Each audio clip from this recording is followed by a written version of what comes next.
দেখাবো সুবেদার শায়েস্তা খানের বাড়ি এবং পরিবিবির মাজার। চলুন ঘুরে দর্শক, আজ আপনাদের দেখাবো মির্জা আবু তালিব বেগ বা শায়েস্তা খানের বাসভবন, যেটি লালবাগ কেল্লায় অবস্থিত। শায়েস্তা খান মুঘল আমলে বাংলার একজন বিখ্যাত সুবেদার বা প্রাদেশিক শাসক ছিলেন। তার খ্যাতি মূলত বাংলার সুবাদার হিসেবে। দু দফায় সর্বমোট 22 বছর তিনি বাংলায় শাসন করেন। তিনি সম্রাট আওরঙ্গজেবের মামা ছিলেন। প্রথমে 1664 থেকে 1678 এবং দ্বিতীয়বার 1680 থেকে 1688 সাল।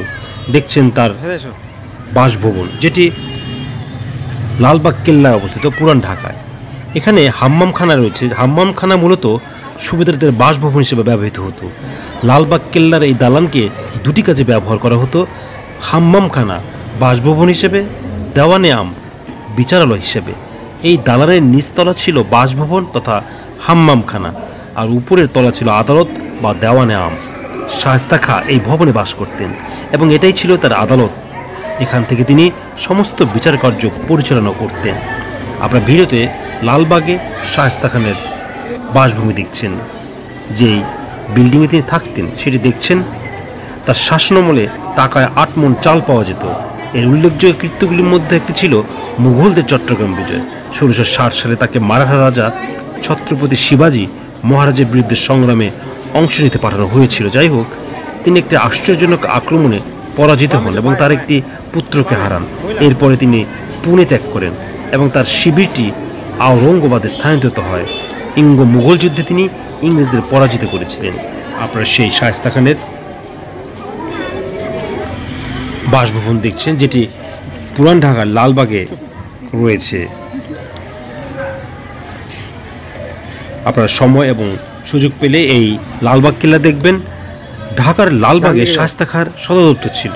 পুরান ঢাকার বিভিন্ন স্থানে তার নির্মিত স্থাপত্য তার স্থাপত্য প্রীতির পরিচায়ক। রয়েছে লালবাগ কেল্লা, হোসনি দালান যেটি বক্সিবাজারে অবস্থিত, শায়েস্তা খাঁর মসজিদ যেটি মিটফোর্ডে অবস্থিত, ছোট কাটরা, 7 গম্বুজ মসজিদ যেটি মোহাম্মদপুরে অবস্থিত। এগুলি তারই নির্মিত স্থাপত্য।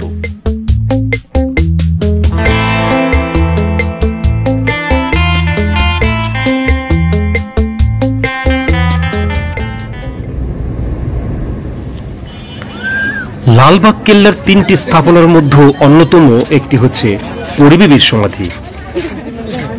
এখানে পরিবিবি সমাহিত আছেন, যেটি আপনাদের আজকে ভিডিও দেখাবো। লালবাগ কেল্লা পুরান ঢাকায় অবস্থিত, বুড়িগঙ্গা নদীর তীরে এই স্থাপনা। আপনারা ভিডিওতে লালবাগ কেল্লার বিভিন্ন অংশ দেখছেন।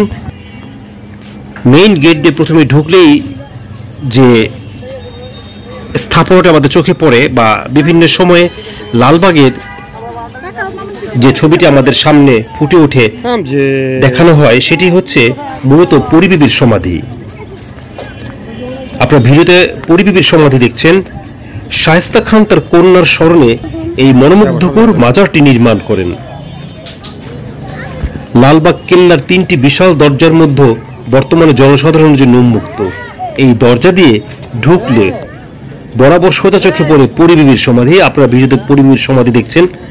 আসলে লালবাগ কেল্লা বলতে যে ছবিটি বেশি পরিচিত, সেটি মূলত পরিবিবির সমাধির ছবি।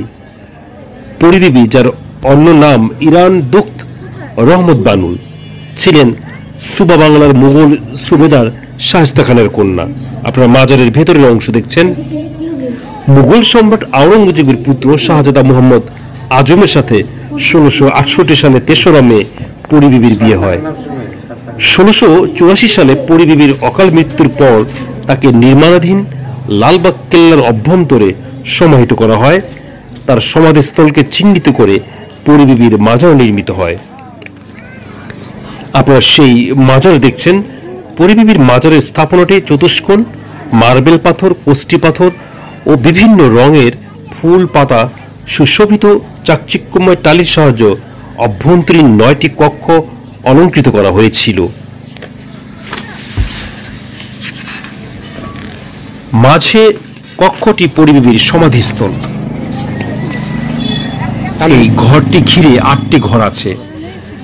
স্থাপনাটির ছাদ করবেল পদ্ধতিতে কোষ্টি পাথরে তৈরি এবং 4 কোণে 4টি অষ্টকোণ মিনার ও মাঝে একটি অষ্টকোণ গম্বুজ আছে। মূল সমাধিসৌধের কেন্দ্রীয় কক্ষের উপরের